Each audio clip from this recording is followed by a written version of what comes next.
আসসালামু আলাইকুম। 5 তারিখ বাংলাদেশ স্বাধীন হয়েছে। সেই স্বাধীনতার পেছনে কিছু সুনির্দিষ্ট কারণ ছিল।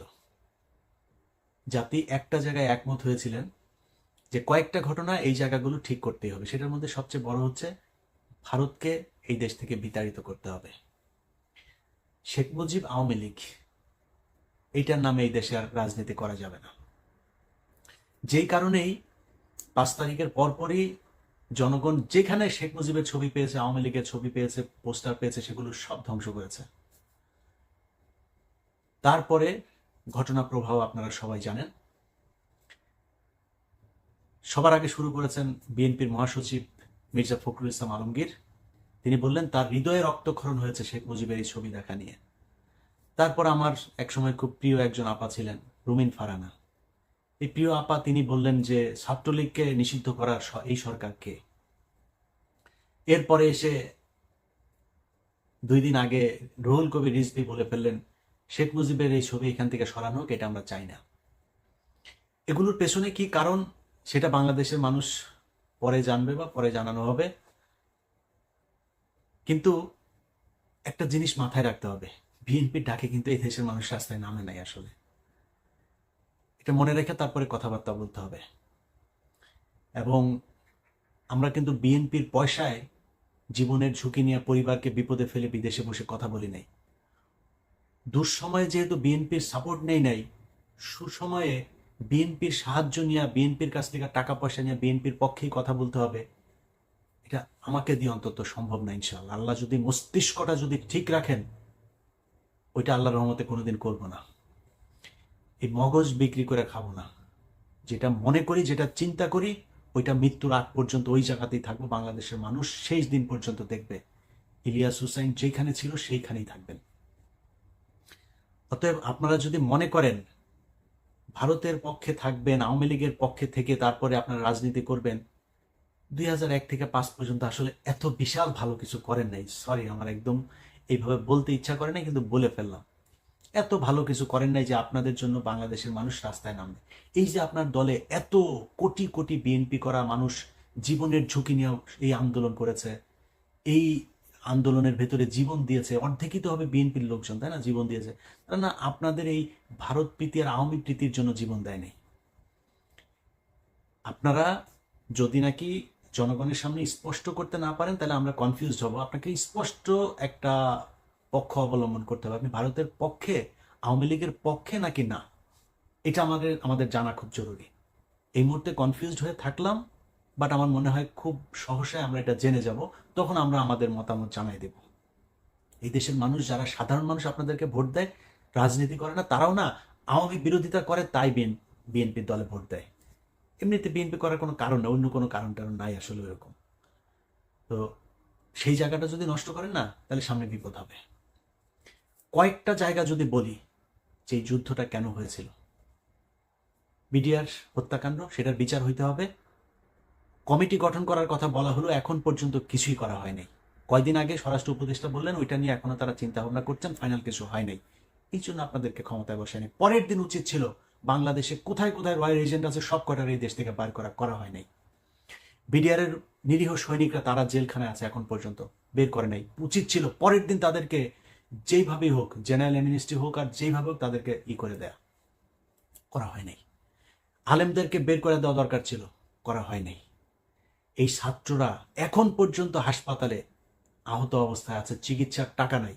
আপনারা সরকার থেকে কোনো সহযোগিতা করেন নাই এখন পর্যন্ত। গতকালকেও এক পত্রিকাতে নিউজ দেখলাম, যারা নিহত হয়েছে তাদের পরিবারকে এই স্যাবলামো করে 2 লাখ 5 লাখ না, অন্তত 5 কোটি করে টাকা দেওয়া উচিত। তারা এই দেশ স্বাধীন করেছে, দেওয়া হয়নি। বাংলাদেশে গেল 15 বছরে ব্যাপক লুটপাট হয়েছে এই বিদ্যুৎ খাত নিয়ে। সেই জ্বালানি খাতের এখন পর্যন্ত একটা মামলা হয় নাই। আপনি এই ওর নাম কি, আপনার দরবেশ বাবা সালমান এফ রহমানের বিরুদ্ধে মামলা হচ্ছে নীলক্ষেতে, সে এক ব্যবসায়ীকে পিটিয়ে মেরেছে। আরে ভাই, এই মামলায় তো সে তার কিছু হবে না, কারণ ওই কাজ তো সে করে নাই। সে যেটা করেছে সেটা দিয়ে 500 বছর তাকে জেলখানে আটকে রাখা সম্ভব। 500 বার তার ফাঁসি হইতে পারে। সে হত্যা করেছে এই দেশে মানুষ। কাকে করেছে জানেন? এই যে শেয়ার বাজার আছে না, এই শেয়ার বাজারে ক্ষতিগ্রস্ত হয়ে সুইসাইড করেছিল কয়েকজন মানুষ, মনে আছে? তাদের হত্যা মামলা হইতে হবে এর বিরুদ্ধে। যেই পরিবারগুলো শেয়ার মার্কেটে ক্ষতিগ্রস্ত হয়েছে তাদের টাকা ফেরত দিতে হবে। তার সব প্রপার্টি বিক্রি করে নিলামে তুলে তারপরে সেই পরিবারগুলোর কাছে টাকা ফেরত দিতে, যেই যে ব্যাংকের টাকা আত্মসাৎ করেছে সেই ব্যাংকের টাকা ফেরত দিতে হবে। হচ্ছে কিছুই হচ্ছে না। শুনেছেন এখন পর্যন্ত? এই যে বিদ্যুৎ খাতের মিটার আপনার ডিজিটালাইজেশনের মাধ্যমে, প্রিপেড মিটারের মাধ্যমে যে কয় ইউনিট খরচ হচ্ছে কোনো কিছু জানা নাই, যা মন চাচ্ছে কাটে নিচ্ছে। সে মিটারের ব্যাপারে কোনো ব্যাপার হয়েছে এখন পর্যন্ত? কিছু করা হয়েছে? করা হয়নি। প্রবাসী লাউঞ্জ তৈরি করছে। আরে ভাই, পাশার চামড়া লাল হয়ে যায় বাইরে কাজ করতে করতে। 10 বছর 15 বছর বউ পোলাপান থুয়া মধ্যপ্রাচ্যে মানুষ বিদেশ খাটে, তার 5 মিনিট এয়ারপোর্টে যায় না, তার বসতে ইচ্ছা করে না। কখন সে পরিবারের কাছে যাবে তার ওই চিন্তা। আপনি এই বালের ভিআইপি লাউঞ্জ টাউন্স, প্রবাসী লাউঞ্জ টাউন্স করে তো লাভ নাই। তাদের জন্য দরকার ছিল 5 লাখ টাকা লাগে সৌদিতে যাইতে, ইন্ডিয়া থেকে যেতে লাগে 70,000। আমার দেশ থেকে কেন 70,000 টাকা একজন মানুষ সৌদিতে যেতে পারবে না? এইটা তার দরকার। একজন মানুষ বিদেশ যেতে চায়, তার পাসপোর্ট করতে কি কি সমস্যা হয় সেই সমস্যার সমাধান করেন। তার বিদেশ যেতে লোন দরকার, যেটা শ্রীলঙ্কা, নেপাল এইসব দেশগুলো করে, তার লোনের ব্যবস্থা করেন, বিদেশ পাঠানোর ব্যবস্থা করেন, মানুষ কাজ করে আপনাকে টাকা দিবে। এই প্রবাসীদের ব্যাপক অবদান আছে, সেই মানুষগুলির পাশে আপনারা এখন পর্যন্ত দাঁড়াইতে পারেন নাই। অতএব বটম লাইন হচ্ছে, এই সরকার একটা ব্যর্থ সরকার, কিচ্ছু করতে পারেন নাই। সবশেষ যেই কাজটা করেছেন, মোস্তফা সরোয়ার ফারুকীর এখানে নিয়ে এসে যেই মানুষরা এই দেশে জীবন দিয়েছে, যে আলেমরা রাস্তায় নেমে এসেছিল 5 তারিখে, সেই আলেমদের মধ্যে থেকে 5 জনকে আপনারা ধরে নিয়ে গিয়েছেন এটার প্রতিবাদ করায়। মোস্তফা সরোয়ার ফারুকীর সংস্কৃতি মন্ত্রণালয় এখন এত কিছু করার এত প্রয়োজন পড়ে নাই।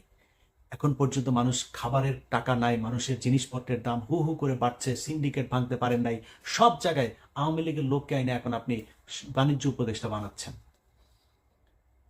এই জন্য তারা জীবন দিয়েছিল?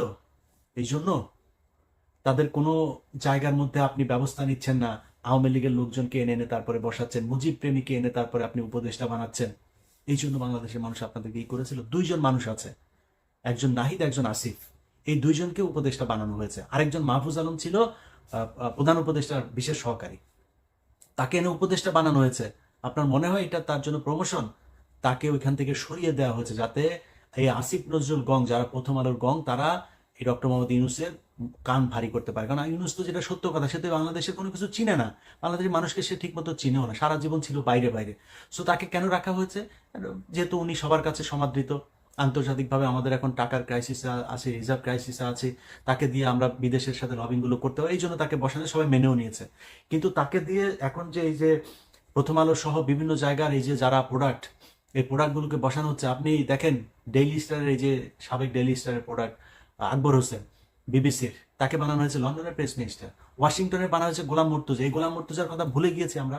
2018 সালে নির্বাচন পর্যন্ত সে যেইভাবে ন্যাকেড ভাবে ন্যাংটা হইয়া তারপরে আওয়ামী লীগের পক্ষপাতিত্ব করেছিল, 18 নির্বাচনের পরে সে চুপ। তাকে সুশীল বানায় এনে বসানো হইলো কোথায়? ডেইলি স্টারে। সে আওয়ামী লীগের বিরুদ্ধে কথা বলে, এগুলো আমরা বুঝি না? এগুলো রয়ের প্ল্যান বি এর অংশ। তাদেরকে এখন এই জায়গায় নিয়ে বসানো হচ্ছে। অতএব যারা যারা মনে করছেন যে বাংলাদেশ স্বাধীন হয়ে গিয়েছে এবং এদেরকে দিয়ে ভালো কিছু সম্ভব, আমি আপনাদেরকে গ্যারান্টি দিয়ে বলে রাখলাম যে এই যারা উপদেষ্টা হয়েছে তাদের ব্যাপারে আপনাদেরকে ব্যবস্থা নিতে হবে। তাদের বিরুদ্ধে যদি প্রয়োজন হয় তাহলে মাঠে নামতে হবে, মাঠে নেমে তাদের ব্যাপারে, তাদের বিরুদ্ধে আবার ফের যুদ্ধের ডাক দিতে হবে। আমি মনে করি যারা ছাত্র আছে, ছাত্রদের থেকে আরো বেশি প্রতিনিধি উপদেষ্টা পরিষদে যেতে হবে, যারা জীবন দিয়েছে, যারা ওই সময়, আমরা এখন শুধু 2 জন উপদেষ্টাকে বাইরে দেখছি, বাকি উপদেষ্টারা নাই। তারা তো জীবন দিতে এসেছিল, তারা কোথায়? তাদেরকে উপদেষ্টা বানাতে হবে। ডক্টর কনক সারোয়ার, পিনাকি ভট্টাচার্য, তাদেরকে উপদেষ্টা বানাইতে হবে। আমার নামটা আমি বললাম না, কারণ হয়েছে যে আপনারা আবার মনে করেন না যে আমি আমারটা আমি হইতে চাই, এই জন্য আমারটা আবার আরেকজন বলবে, এই জন্য না, আমারটা বলে রাখি। এটা হচ্ছে আমি আপাতত দেশে যাচ্ছি না, এই কারণে আমার কোনো উপদেষ্টা হওয়ার যোগ্যতাও যদিও আমার নাই, বা কোনো পদে দিতে চাইলেও আমি সরকারের কোনো পদে যাব না। এই সরকারের কোনো সুযোগ সুবিধা আমি নিব না। আসসালামু আলাইকুম।